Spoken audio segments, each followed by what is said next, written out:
Hey everyone, Lythi here. So, Blizzard invited me to the virtual Midnight Alpha Summit, and I got a chance to look at all the alpha content a little bit early, and I wanted to share with you a first glimpse at the new Priest Healer specs disc, and holy, because there's some exciting stuff happening, and as this is my favorite class to play, I can't wait to be able to share all of this with you all. So, without further ado, let's jump right into it.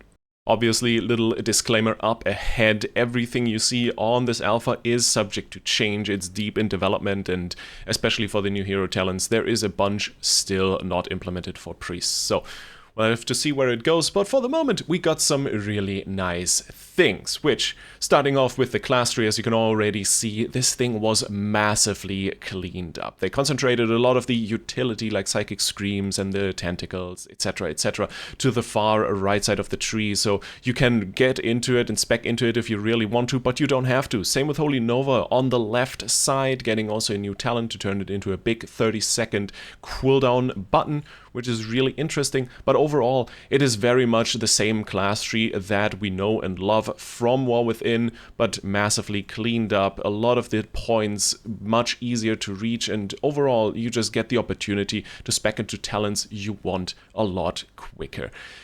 But also, it gives you a lot of room to make some decisions toward either a more defensive loadout or utility-driven options.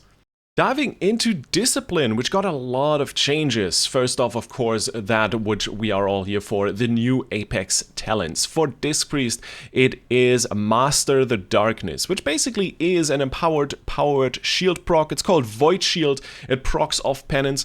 Decent proc rate, actually. I'm usually getting a Void Shield proc about every second penance, if not every penance, so this is really nice. But this Void Shield basically shields 3 people at once. It's a very beefy shield that doesn't share a cooldown with Power Word Shield, so overall, just a lot of shield opportunities here for us. And of course, additional points into the extra talents, which 2 points give us 5 and 10% total shadow damage and atonement healing. I'm not quite sure if this is just shadow atonement healing or overall atonement healing, but still a very nice point note to pick up, especially as Void Weaver. And of course, on the other side, crystalline reflection, whatever you want to call it, was moved from the class tree to here now and buffed up and polished up, and it's new and shiny and all, which basically reflects 50% of the incoming damage or the absorbed damage by Void Shield, and also this reflecting damage does atonement healing, so very nice little synergy option for us here. That already moves us into the spec tree as a whole, because there's some considerable changes, nothing too crazy compared to Holy, for example, but the biggest thing for me, honestly, is the fact that Powered Barrier and Ultimate Penitence are now a choice node, so you gotta pick between either Uppies or a Bubble. Some of the fights, maybe Uppies is gonna be more interesting, but generally this feels like a choice that they made. Barrier, just very, very strong in terms of a rate cooldown power.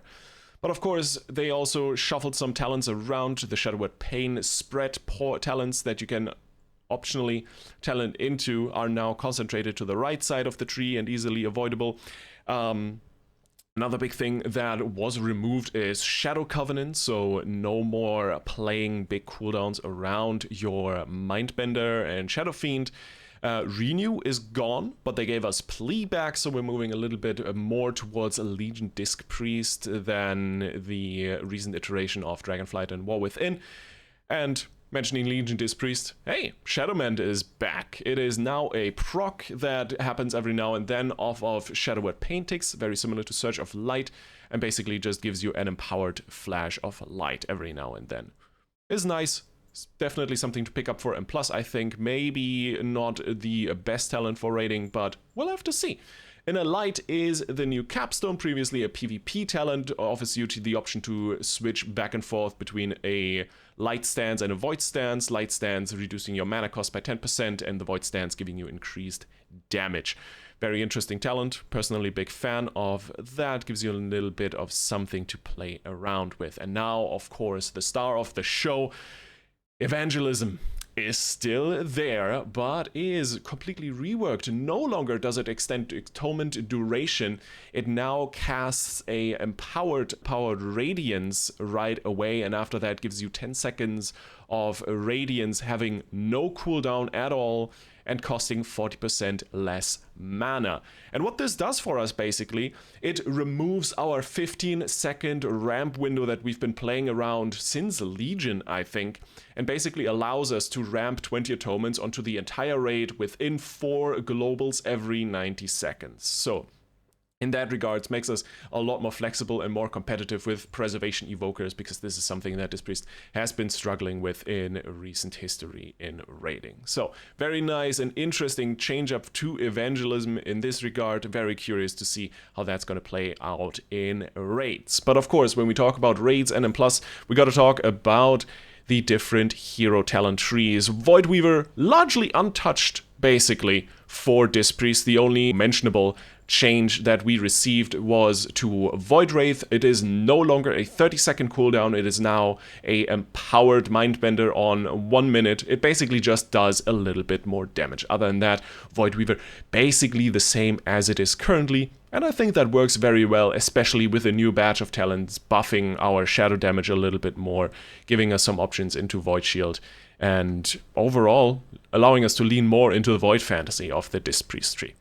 But of course, we now get to Oracle, and Oracle was completely redesigned. We have Guiding Light as a new baseline talent, which gives us a second charge of penance. Premonition is completely gone, just nuked from orbit, except for Piety, which still exists. It is now a passive talent that gives us flat 20% overhealing redistribution to 4 nearby injured allies.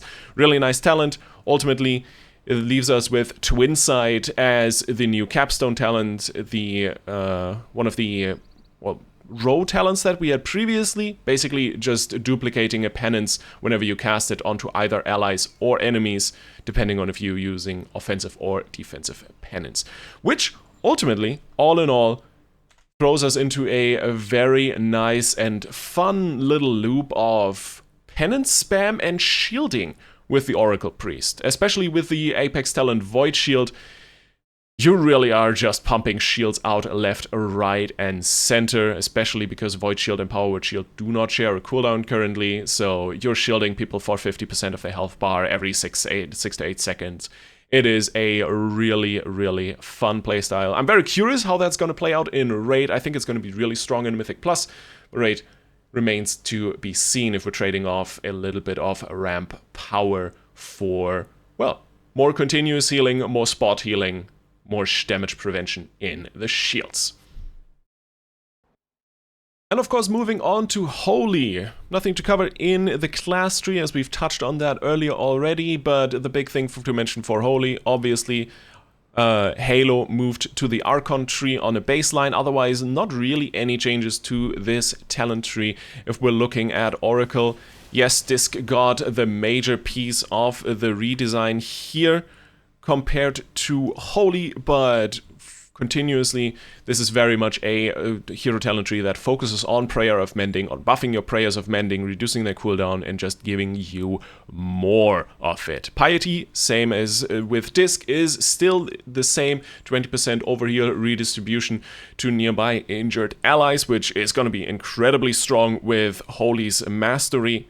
Echo, and overall, just feels like a really, really interesting spec to get into with now. But of course, we need to talk about the spec tree as a whole, because we got some major changes. The big thing that we will need to mention is Renew is gone as an active button, at least. The only way you get renews now is of the procs of Benediction, so with your Prayers of Mending bouncing around, that is the only way to get renews. Heal is gone, they removed Symbol of Hope, and the talent tree also lost Lightwell and Answered Prayer, which was our Apotheosis proc, so no more of that. Overall, the new Holy Tree has a big focus on Cosmic Ripple, the little heal proc whenever your holy words finish their cooldown, and the rest of the tree either going towards Lightweaver and hardcasting and the farming back of your holy words, or the right side very heavily leaning into prayer of mending, improving talents. So two options, I think, two options that allow us to either spec heavily into a build that plays around the Oracle hero talent or the Archon hero talent. I think they did a really nice job of kind of giving us two very distinct play styles for Holy Priest. Obviously, you don't really care about the class tree or the spec tree too much. We're here for the Apex talents, and for Holy, that is Benediction. And Benediction basically is a proc for Flash Heal that empowers it, turns it into the spell Benediction, and gives it a nice boost of throughput, but also, whenever you cast it, makes it cause a Cosmic Ripple. 2 extra points to increase the Cosmic Ripple healing even more. And the last talent in the 4 talent point Apex batch is one that gives you a Cosmic Ripple proc on every single tick of your hymn. And additionally, during Apotheosis, your Flash Heal is permanently replaced with a Benediction. So on every Flash Heal cast, you will proc a Cosmic Ripple, which is going to be really nice. Just some passive added smart AoE healing on top of your single target spam. Just a little bit more power stuffed into your Apotheosis. And overall, just feels very smooth. So all in all, my takeaway for this new and improved Priest design is that Blizzard definitely answered our prayers in regards to Disc Priest feeling a bit sluggish in raid with the long ramp windows. They trimmed a lot of the fat. It's a full-on Beachbody expansion for Disc Priest, for Holy Priest as well. A lot of buttons removed, a lot of clutter removed, and a lot of streamlined talent points. Maybe a little bit too far, that remains to be seen. There's definitely some filler talents we find in both trees, class and spec trees, that just give some flat stats, because there wasn't too much more that they wanted to do in terms of active effects. But how that plays out for us down the road is going to be interesting to see. I think Priest looks incredibly fun to play. The strength obviously remains to be seen, as I mentioned at the start of this video. This is alpha, all of this is subject to change. We're still missing a bunch of extra talents in the hero talents that have not yet been implemented, so we're in for a very, very interesting alpha, beta, and general midnight testing cycle. But overall, I am incredibly excited for Priest. It looks fantastic, and I can't wait to do some more content onto it. If you want to catch me on stream, I'll be streaming basically right when this goes up on Twitch. We've got a raid night, but we'll jump into more alpha, do some dungeons after that, and look at all the different things and the nuances of these alpha midnight reworks. So yeah, thanks for watching, thanks for hanging out. Sorry for the rambling nature of this video. This is the first time I get to do something like this, and quite honestly, the 24-hour time crunch wasn't all that easy. At least not as easy as I thought it might be. Anyway, thank you all so much for watching. I'll see you again very soon. Bye-bye.